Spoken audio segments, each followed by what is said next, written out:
نحمده ونصلی علی رسولہ الکریم اما بعد اعوذ باللہ من الشیطان الرجیم بسم اللہ الرحمن الرحیم وعباد الرحمن الذین یمشون علی الارض ہونا واذا خاطبهم الجاہلون قالوا سلاما صدق اللہ العظیم اللہم صلی علی سیدنا و مولانا محمد معدن الجود والکرم وآلہ وصحبہ وبارک وسلم الصلاۃ والسلام علیک یا سیدی یا رسول اللہ وعلی آلک واصحابک یا حبیب اللہ۔ حمد و صلاۃ کے بعد قرآن مجید میں اللہ تبارک و تعالی نے اپنے بندوں کی یہ شان بیان کی ہے کہ وعباد الرحمن الذین یمشون علی الارض ہونا، فرمایا رحمان کے بندے زمین پر وقار کے ساتھ چلتے ہیں، عاجزی کے ساتھ چلتے ہیں۔ وَإِذَا خَاطَبَهُمُ الْجَاهِلُونَ قَالُوا سَلَامًا، اور جب جاہل ان سے مخاطب ہوتے ہیں تو وہ سلام کر کے گزر جاتے ہیں۔ انسان کو اگر عاجزی، عجز، انکساری نصیب ہو جائے تو یہ اللہ تبارک و تعالیٰ کی بہت بڑی نعمت ہے، اور یہ روحانی ترقی کے لیے ایک بڑی مفید چیز ہے۔ جو لوگ عاجزی کی دولت نہیں رکھتے وہ اس بیمار کی طرح ہو جاتے ہیں جو بیمار بھی ہے اور اسے اپنی بیماری کا احساس بھی نہیں ہے۔ آہستہ آہستہ اپنی نیکیوں پر فخر کر کر کے، اپنی نیکیوں کو بڑا جان جان کے وہ معاذ اللہ اپنی بہت ساری خیر کی چیزوں کو بھی ضائع کر بیٹھتے ہیں۔ مزاج کی عاجزی، تھوڑا سا اپنے آپ کو زمین پہ رکھنا، یہ انسان کو روحانی طور پر مضبوط کرتا ہے۔ خود بخود ہی اپنی کوئی فضیلت طے کر لینا کہ میں چونکہ بڑا ہوں، میں چونکہ دانا ہوں، پھر میں استاذ ہوں، پھر میں چونکہ حافظ ہوں، میں چونکہ قاری ہوں، میں چونکہ دینی وزاداری رکھتا ہوں، میں چونکہ سخاوت کا مزاج رکھتا ہوں، میں چونکہ فلاں خیر کے کاموں کے بہت سارے میں اپنے لیے نسبتیں رکھتا ہوں، تو یہ چیزیں آہستہ آہستہ کر کے انسان کو عاجزی سے نکالتی ہیں۔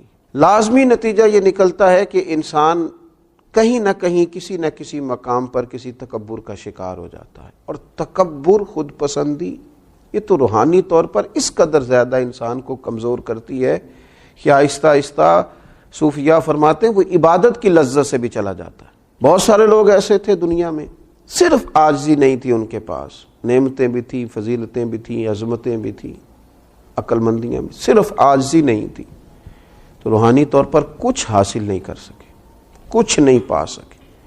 جب تک مقام عاجزی والا نصیب نہیں ہوتا، انسان کسی اور کو بھی تھوڑا سا افضل نہیں سمجھتا، اللہ کے بندوں کی عظمتوں کا قائل نہیں ہوتا۔ ہم دیکھتے ہیں بڑے لوگ جب بات کرتے ہیں تو محسوس ہوتا ہے کہ شاید بھائی ان سے زیادہ دانا ہی کوئی نہیں، سمجھدار ہی کوئی نہیں، اوہو کیا بات ہے۔ ان کے بات کرنے سے تو محسوس ہوتا ہے ان کے آگے پیچھے دائیں بائیں کبھی کوئی شخص انہیں ایسا ملا ہی نہیں جو ان سے عمدہ تو کیا ان کے برابر بھی ہو سکے۔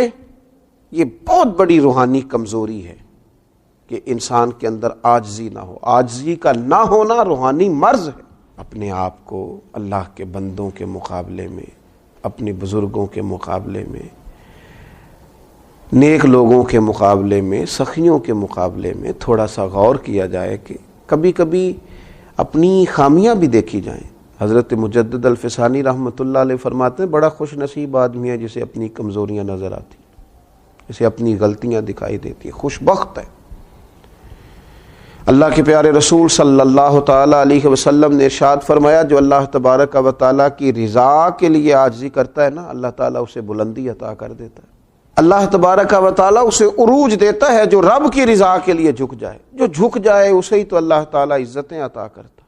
آپ دیکھیے نبی اکرم صلی اللہ علیہ وسلم کی خدمت عالی مرتبت میں ایک شخص آیا تو صحابہ کرام چونکہ حضور کا بہت احترام کرتے تھے،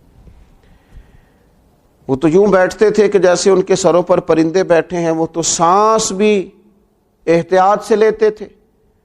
تو وہ شخص ملنے آیا، غریب آدمی تھا، تو نبی پاک صلی اللہ تعالی علیہ وسلم کی بارگاہ میں صحابہ کا اس نے ایک تو ادب دیکھا، اور دوسری بات یہ تھی کہ عرب کے سردار چونکہ مزاجوں کے بڑے سخت ہوتے تھے اور ان کے لہجوں کے اندر بڑی تلخی ہوتی تھی، اس نے وہ ساری چیزیں دیکھی تو وہ نا حضور علیہ السلام کی بارگاہ میں کھڑا ہے تو کانپنے لگا۔ نبی کریم علیہ السلام نے تسلی دی، فرمایا کیوں کانپتے ہو؟ عرض کی یا رسول اللہ صلی اللہ تعالی علیہ وسلم میں مدینے کی حکومت کے سربراہ کے پاس آیا، ڈر لگتا ہے کوئی ایسی بات نہ ہو جائے کہ آپ ناراض ہو جائیں۔ حضرت انس بن مالک فرماتے ہیں حضور علیہ السلام نے پھر جو اس سے کہا اور جو وہ بات رخ اختیار کر گئی وہ دور نکل گئی۔ حضور علیہ السلام نے فرمایا تو کسی بادشاہ کے پاس نہیں آیا، تو اس بیٹے کے پاس آیا ہے جس کی ماں گوشت کے خشک ٹکڑے کھا کے بھی گزارا کر لیتی تھی، تو ایک غریب ماں کے بیٹے کے پاس آیا۔ کیا انداز ہے، کیا امت کو عاجزی سکھائی۔ یہاں تو میرے عزیز گاؤں سے آ کر پڑھنے والے بھول گئے کہ کس کی ماں نے کتنا زیور بیچا تھا، لوگ بھول جاتے ہیں۔ حضور نے عاجزی سکھائی۔